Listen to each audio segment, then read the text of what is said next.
Om Sai Ram. We welcome you with the second part of chapter 5, Change and Development of Villages and Urbanization in India. It is from your PUC Sociology book, PUC 2. In today's part, we are going to study about the importance of village studies. So since we are doing village and urbanization in India in this chapter, so we'll see why the village studies are important. So this is the crux of this part. But before we go on, let's see the answers from the last part. I had verbally asked you two questions: to define and give characteristics of a village, and what about the village community during British period. So here are the answers. So please match your answers with our answers. The definition and characteristics of a village, they are very much together. So a village is of a small size, and your book said that not more than 5,000 people should be staying, but it is according to olden times. Then the main occupation was agriculture or allied services. They have primary relations, there is social homogeneity, and they have informal social control. Their interdependence of neighborhood, and there is a village autonomy, that is village governance by the village people only. So next question was village community during British period. So the village communities during British periods, they lost their internal cohesion, and administration was given to the government, that is British government, and the bureaucrats from the British government. Grant for village development was discontinued. The grant that was coming from the revenues, that was discontinued. And village council or panchayats, they lost their hold. So village disputes were taken to the courts instead of panchayats. Village elders deprived of their power and prestige, because they were very powerful, and they enjoyed a lot of prestige also, because these elders were earlier taking care of all the problems and their solution of the village.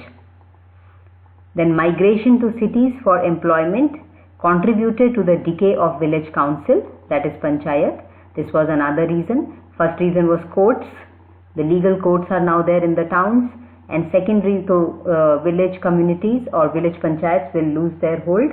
And the second thing was migration to cities for employment, and that also contributed to the decay of village council, because now people only are not there. Then came the zamindari system, which was all about the land settlement and revenue collection.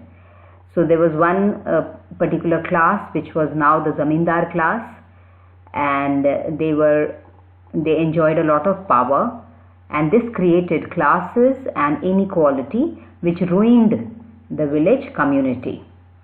Agriculture products were introduced to national and international markets. So hope you have understood the last part. Let's move on to the present. Village studies and their importance. Why do we have to study the villages? And if you know, the village studies are ground studies. People have to go to the field and study the people. They be with the people, they learn about the people. It is not only about giving questionnaire and getting the answers. The researchers go and be with the village people and observe their customs, their systems, what are the changes, what kind of control is there, what is their lifestyle. So these are the village studies. They are done by being a participant observant in the village itself. And these studies help in formulating policies, making correct decisions, granting money or loans for the village developmental projects, because development of village is very, very important in Indian context, because as they say, India lives in villages. So this was the crux of what we are going to study, main point of that. Now let's see that in detail. India lives in its villages. Look at the beautiful countryside to the left side, and you may very well correlate it to your own campus, the area around it. And here is the village settlement where you see kacha houses, kacha roads, and but neat life and very much near the nature. Okay, so what is the importance of village studies basically? So here is the first point. Field work is an antidote to book review. What is antidote? Antidote meaning it is a cut of the book review. So book review basically it's the sociologists who worked on the books only and they came out with their theories were called armchair sociologists, because they sat at one place and just did some research through books and now the internet, and they made their theories, which is not as authentic as the field work.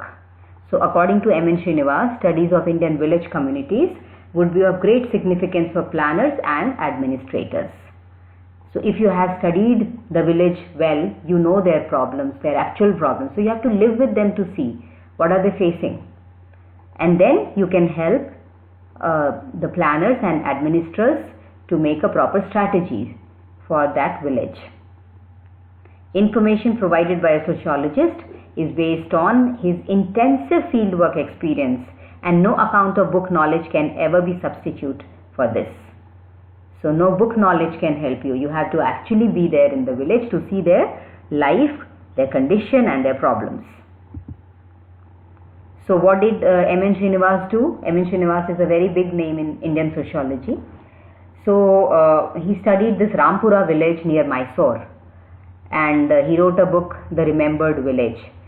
So there are some findings from this book. What he says here, that the agricultural practices of the Indian peasant, that is the Indian farmer, were to be understood in terms of usage of technology, level of knowledge, legal and social institutions, religion and way of life. Meaning what?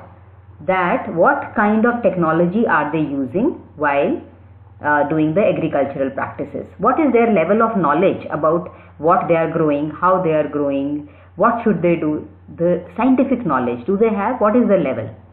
Legal and social institutions, in case they have taken a loan or something, what to do with themselves or with the loans, they should have some legal information. Do they have it or not? That was also a part of his study. Religion and their way of life. So how these two factors, religion and way of life, impact their agricultural practices. For example, you also must be knowing that certain castes were barred from undertaking any agricultural practices. So that was coming from their way of life and their part of their religion. Okay. Second one is the calculated opposition to change. So here also the peasant was represented as extremely conservative, ignorant and superstitious. So sitting here reading a book, people will form impressions about the Indian villages, thinking that the Indian villages are marked with very low level of technology, and the peasants or the farmers there also have a very low level of technical advancement, and they are extremely conservative. That is, they use the traditional or conservative equipments or methodology to carry out their agricultural practices, and they are ignorant of the scientific change or scientific technological availabilities, innovations. They are ignorant of that, and they are superstitious also. So this was the idea about the Indian farmer.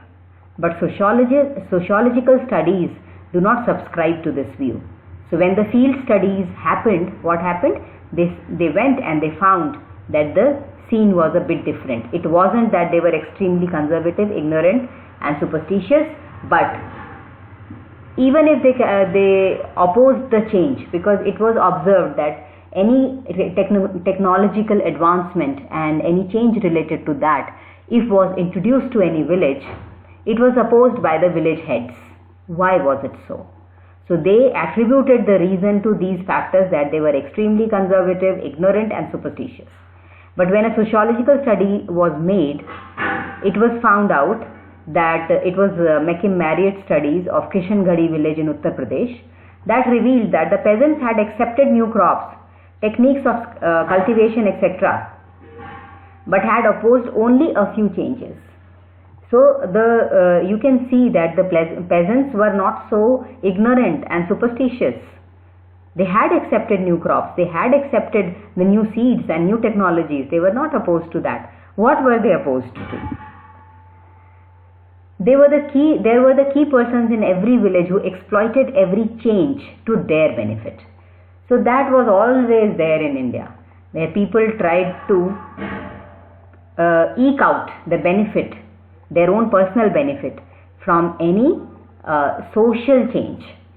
So if it did not benefit them, they will suppress it. That kind of change will be suppressed by the key persons in the village. But if it is benefiting them, they will welcome it. So they oppose the tools or any progress because it may not be of any use for them, not because of their stupidity, but because of their intelligence. So they were described to be very stupid, but they weren't very stupid. They were very crooked and they were very intelligent. They knew what was happening. So the M.N. Srinivas gives this example.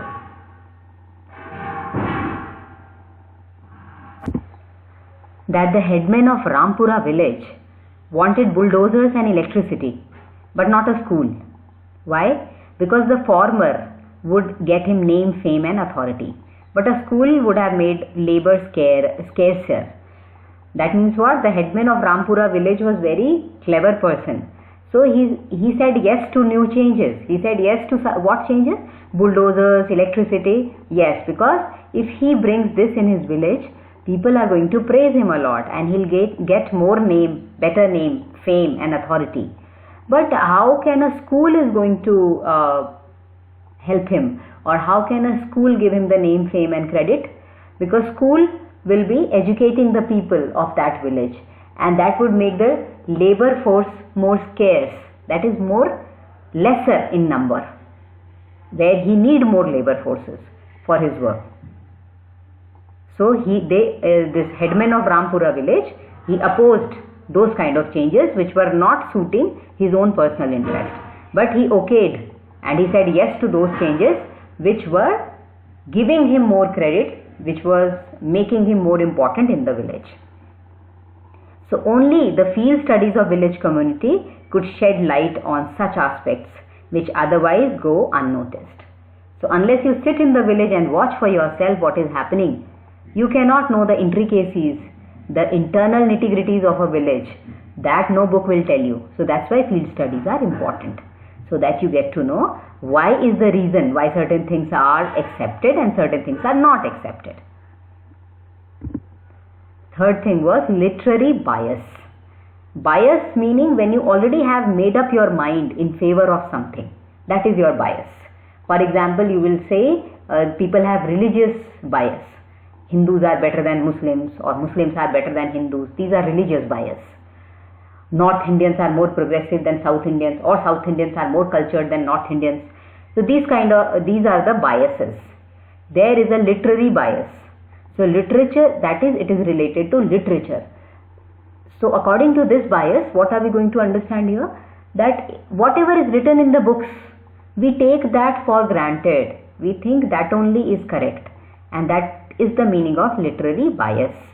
So literature on caste stated that the castes were immobile. Immobile meaning they cannot move. Castes are the fixed categories in social hierarchy. However, M.N. Srinivas's intensive study showed that through Sanskritization, castes tried to move up to the local hierarchy. So we had mentioned this in the first lesson, the second lesson that we discussed with you, caste system, and there we talked about Sanskritization. So here M.N. Srinivas's study showed that the castes were not a fixed category. They were not immobile, but they were mobile. With the process of Sanskritization, castes were moving up in the caste hierarchy. Lower castes were imitating the upper caste people and their practices, and they were moving up in their social status. And this is also true of the condition of the women, which was generalized to include all Hindu women. So condition of the women was considered to be very sad and bad, and the plight was very bad. It was how the condition of the women was projected of all Hindu women. This was in the literatures that was available by various sociologists who were basically armchair sociologists. But when M.N. Srinivas made a study in Rampura village, he observed that the truth was that the women of lower castes had better condition in comparison to the women of the upper castes. So there were certain conditions that were playing a role in making the status of the women up or down. So lower caste women were better off than the upper caste women, on whom there were more rigid rules and regulations to move up and or to improve their position. So this is also a kind of a bias where everybody, they thought all Hindu women or all, they came in this category of having a very bad situation or condition, and they were all exploited, which was not so with the caste. When the field study was conducted, it was found, especially with the lower castes. Now the fourth importance of having a village study is recording for the later evaluation. Later evaluation meaning, what is the meaning of evaluation? Evaluation meaning judging something and taking certain decision on the basis of what you have found out. So how will you make a decision unless you have studied a particular criteria, and in this case field studies, staying in a village, you have studied the customs, the problems of the village, then only you can record them as authentically as it is possible, because you have been a part of that village, and that is the idea of conducting a field study. So this is very, very important for later evaluation when you have to form policies and take important decision, how much money to be granted for the development of that village, what are the areas which are weak areas, what are the forces which are working in the village which need to be improved or need to be eradicated. Those kind of things one is able to find out only after doing a field study, and then only you can plan, the planners can plan a proper, suitable, really useful strategies. It is not possible by only studying about a particular village and writing your conclusion. So this is another fourth importance of the village studies. Now the village studies also help in development of analytical categories. So what is analytical categories? Analytical categories are basically when you compare something with something to take out a particular concept. So as the concept of Sanskritization and Westernization, so these were the concepts. To analyze the change, basically these concepts are given to analyze or to understand the changes that happened.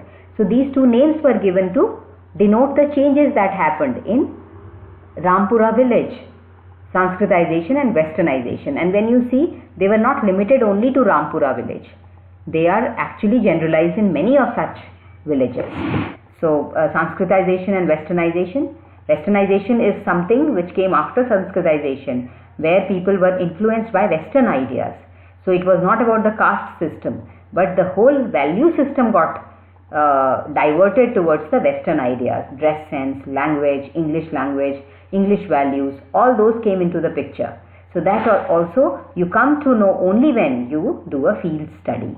So these are the forces in the village. Kulinization, this is a concept given by N. Prasad. So this kulinization was also about the lower caste moving up to the higher castes by imbibing their traits.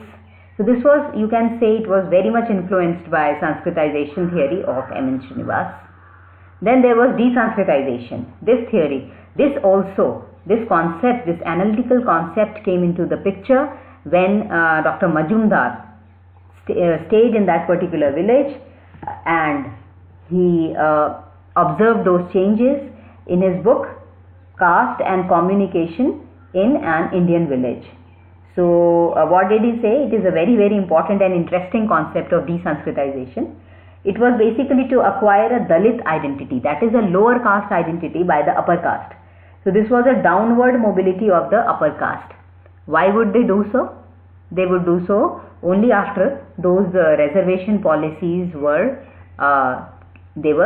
welcomed by the Indian Constitution and they were practiced. So by desanskritizing themselves, the upper caste thought of using or taking advantage of the benefits which were now available for the lower castes. So by becoming a lower caste person, you can get a quota, you can get a reservation in various government schemes and very, very important positions also.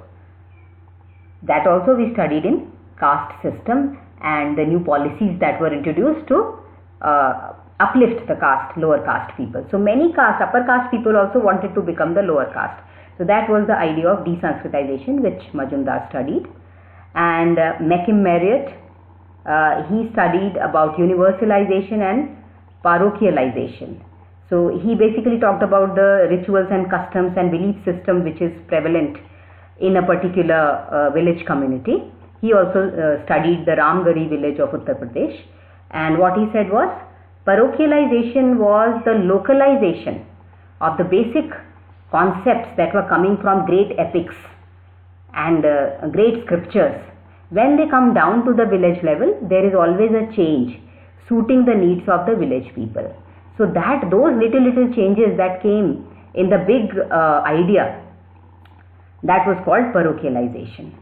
And universalization was basically when the great epic was dictating how the value system of a particular village.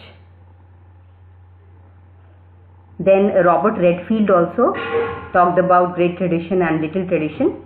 That too was much similar to this concept of universalization and parochialization. Here also the little tradition take their roots from the great traditions, but little traditions are always a modification of the great tradition, and these modifications are due to the needs of the people. So any great tradition will not be practiced in its ideal form. It will always be changed according to the needs and condition and situations and circumstances of the people of that village. So this was by Robert Redfield, and he defined that civilization, the entire civilization of a particular place, as a complex whole of great or little tradition. So if you look at any civilization, it is a whole of, it is made up of great tradition or little tradition. So he observed this while studying Mexican communities.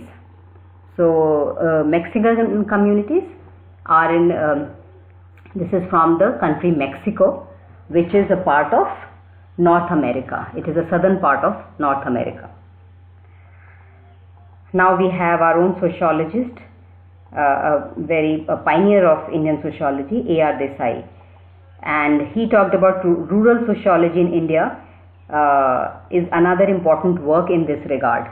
So according to him, he referred to rural sociology as a science of rural society, which is an organized and scientific study of rural people and their personal interrelationships. So it's very, very scientific study, and with the help of these studies, what will happen?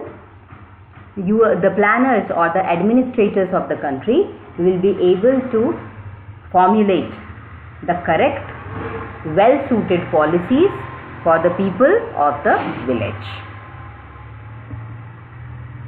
Now, sixth point was village studies are important for social reformation. So as it is now understood only that if you have studied the village as a field study, you will come out with authentic concept and authentic ideas about that village. That will come very, very handy while making a policy for that village. So according to Professor Ramakrishna Mukherjee, his analysis shows that the village studies have become a very important aspect of Indian societal development. Why? Because as we had discussed earlier, that major portion of Indian society resides in villages. Nowadays the villages have lost their original shape and color and texture and how they used to look, Now they have become more like little towns, but still they are called Indian villages.